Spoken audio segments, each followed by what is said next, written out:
ఇక డీటెయిల్స్లోకి వెళ్తే రాష్ట్ర వ్యాప్తంగా మొత్తం 77 డివిజనల్ అభివృద్ధి అధికారి కార్యాలయాలను చిత్తూరు జిల్లా కలెక్టర్ కార్యాలయం నుంచి వర్చువల్ గా ఆంధ్రప్రదేశ్ ఉప ముఖ్యమంత్రి పవన్ కళ్యాణ్ ప్రారంభించారు. ఈ కార్యక్రమంలో భాగంగా కాకినాడ రూరల్ రమణపేటలో ఏర్పాటు చేసిన కాకినాడ జిల్లా డివిజనల్ అభివృద్ధి అధికారి కార్యాలయంలో ఘనంగా ప్రారంభమైంది. ఈ ప్రారంభోత్సవ కార్యక్రమానికి కాకినాడ రూరల్ మండలం రమణపేటలోని ఎంపీడీఓ కార్యాలయం ప్రక్కన నూతనంగా ఏర్పాటు చేసిన కాకినాడ డివిజనల్ అభివృద్ధి కార్యాలయం నుంచి జిల్లా కలెక్టర్ షాన్మోహన్, శాసనమండలి సభ్యులు కర్రి పద్మశ్రీ, బేరాబత్తుల రాజశేఖరం, కాకినాడ రూరల్ శాసనసభ్యులు పంతా నానాజీ, రాష్ట్ర పౌర సరఫరాల సంస్థ director K Eswari, MPP Ananthalakshmi virtual గా హాజరయ్యారు.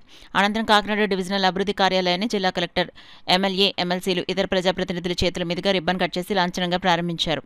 అనంతరం ఇందుకు సంబంధించిన శిలాఫలకాన్ని ఆవిష్కరించారు. ఈ సందర్భంగా జిల్లా కలెక్టర్ షాన్మోహన్ మాట్లాడుతూ కాకినాడ డివిజనల్ అభివృద్ధి కార్యాలయాన్ని గౌరవ ఉప ముఖ్యమంత్రి పవన్ కళ్యాణ్ వర్చువల్ గా ప్రారంభించడం చాలా సంతోషంగా ఉందన్నారు. ఈ కార్యాలయం అందుబాటులోకి రావడం ద్వారా ప్రజా అవసరాలను తీర్చేందుకు ప్రతి గ్రామ పంచాయతీని అనుసంధానం చేస్తూ క్షేత్రస్థాయిలో రాష్ట్ర ప్రభుత్వ సంక్షేమ అభివృద్ధి కార్యక్రమాల పర్యవేక్షణ చేసేందుకు అవకాశం ఉంటుందన్నారు. స్థానిక శాసనసభ్యులు పంతా నానాజీ మాట్లాడుతూ గౌరవ రాష్ట్ర ముఖ్యమంత్రి నారా చంద్రబాబు నాయుడు, ఉప ముఖ్యమంత్రి పవన్ కళ్యాణ్ నేతృత్వంలో రాష్ట్రంలోని అన్ని వర్గాల ప్రజలకు మేలు చేసేందుకు అనేక అభివృద్ధి సంక్షేమ కార్యక్రమాలు చేపట్టడం జరుగుతుందన్నారు. నేడు రాష్ట్ర వ్యాప్తంగా 77 డివిజనల్ అభివృద్ధి కార్యాలయాలు ప్రారంభించడం ద్వారా గౌరవ ముఖ్యమంత్రి పవన్ కళ్యాణ్ నూతన శకానికి నాంది పలికారని తెలిపారు. డివిజనల్ స్థాయిలో రెవెన్యూ కార్యాలయాల మాదిరిగా పంచాయతీరాజ్ సంబంధించిన అంశాలు ఈ కార్యాలయం ద్వారా నిర్వహించేందుకు అవకాశం ఉంటుందన్నారు. శాసనమండలి సభ్యులు పేరాబత్తుల రాజశేఖరం మాట్లాడుతూ గౌరవ ఉప ముఖ్యమంత్రి పవన్ కళ్యాణ్ పంచాయతీరాజ్ గ్రామీణ అభివృద్ధి శాఖపై ప్రత్యేక దృష్టి పెట్టి అనేక వినూత్న కార్యక్రమాలకు శ్రీకారం చుపుతున్నారన్నారు. కార్యక్రమంలో జిల్లా పరిషత్ సీఈఓ లక్ష్మణరావు, డిపిఓ వి రవికుమార్, కాకినాడ డివిజన్ అభివృద్ధి అధికారి పి వాసుదేవ, కాకినాడ డివిజన్ పరిధిలోని ఆయా మండలాల ఎంపీడీఓలు, ఇతర ప్రజాప్రతినిధులు, అధికారులు తదితరులు పాల్గొన్నారు.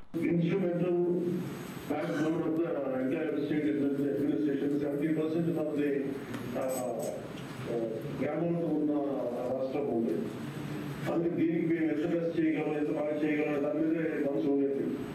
సో దాంట్లో బాగా చాలా సంస్కరణలు కానీ గతంలో ఏం జరిగింది, గతంలో గత 15-20 సంవత్సరాలు ఏం జరిగింది, అలాగే ప్రత్యేకించి లాస్ట్ 5 years లో ఏం జరిగింది అనేది నేను రాయలేదు. దాన్ని చాలా ఈ రివ్యూ మీటింగ్స్ లో మాట్లాడడం జరిగింది. దాంట్లో భాగంగా ప్రత్యేకించి ఇలాంటి ఒక అడ్మినిస్ట్రేటివ్ బిల్డింగ్ కావాలి. ప్రతి దాదాపు 10-12 సేవలు విభిన్నమైన ఆఫీసుల్లో ఉంటుంది. దీనికి ఏదైనా చేయాలి, దీనికి అన్నిటికీ కలిపి ఒక అబ్రెల్లా కింద మద్దతు రావాలనేది ఫస్ట్ మంత్లో వచ్చింది మా దృష్టికి.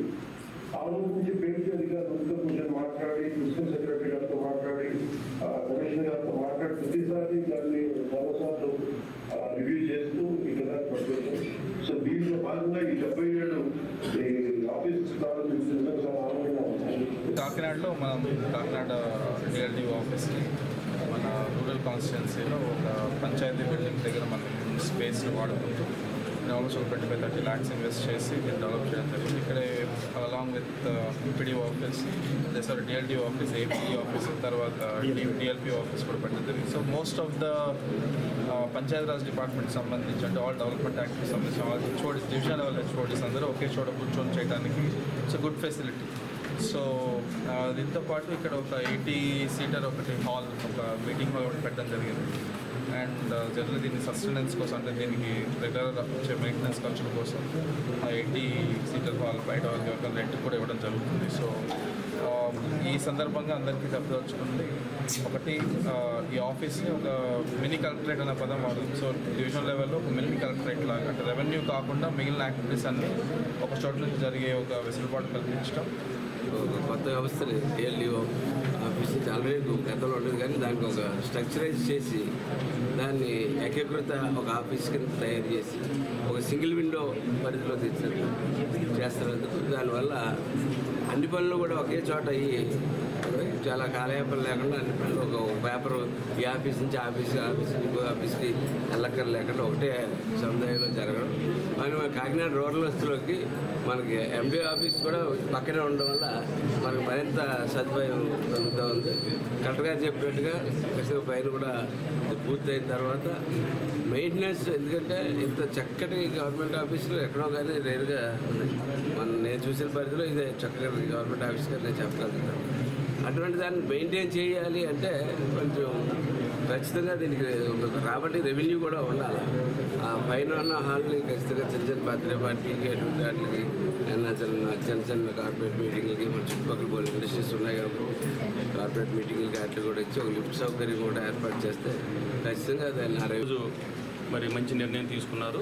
ఈరోజు కూటమి ప్రభుత్వం చంద్రబాబు నాయుడు గారి నాయకత్వంలో పేద ప్రజలకు కానీ ప్రజలందరికీ కూడా ఎన్నో సంక్షేమ అభివృద్ధి చేస్తున్నాయి. దాంట్లో భాగంగా ఈరోజు ఈ కార్యక్రమం. అదేవిధంగా పంచాయతీరాజ్ శాఖ డిపార్ట్మెంట్లో కూడా ఎన్నో దశాబ్దాలుగా మరి ప్రమోషనల్స్ లేకుండా ఎండిఓ ఉంటే ఇంచుమించుగా 20 సంవత్సరాల నుంచి ఎండిఓ అలాగే సెక్రటరీలు ఉంటారు. ఈరోజు పంచాయతీరాజ్ శాఖ మార్చులు డిప్యూటీ సీఎం గారు మరి ఒక గొప్ప నిర్ణయం తీసుకోవడం, ప్రమోషన్లు ఇవ్వడం వల్ల సుమారు 10,000 మంది పంచాయతీరాజ్ డిపార్ట్మెంట్లో పనిచేస్తున్న అధికారులందరికీ కూడా ప్రమోషన్లు రావడం, వాళ్ళందరూ కూడా చాలా సంతోషంగా ఉన్నారు. ఏదేమైనా ఈ కూటమి ప్రభుత్వం ఈ రాష్ట్రంలో అధికార యంత్రాంగం ప్రభుత్వం రెండూ కూడా ప్రజలకు సేవ చేయడానికి, వారికి దగ్గరగా ఉండటానికి ఇలాంటి సాహసోపేతమైన నిర్ణయాలు తీసుకోవడం మనస్ఫూర్తిగా మరి పవన్ కళ్యాణ్ గారిని అభినందిస్తాం.